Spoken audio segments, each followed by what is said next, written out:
Мындай кылабыз. Кафеден кийин Санжар Айперни эшиктен таштап жумушка кеткен.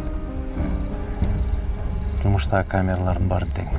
Бузулган деп задним числом 3 күн мурда заявка жазып коюш керек.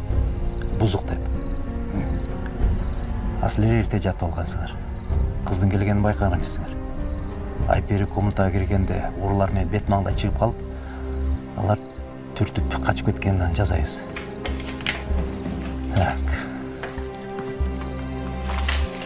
Видео камераларын барын жок кылыш керек. Жок, камера, видео.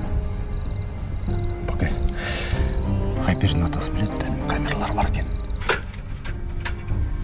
Оны тийиз коесуң. Үйгө качан келди эле, акыркы жолу? Бир 3-4 ай болгон. Анда жаңы камера койдурам деп, эскилердин баарын алдыртып койгом дейсиң.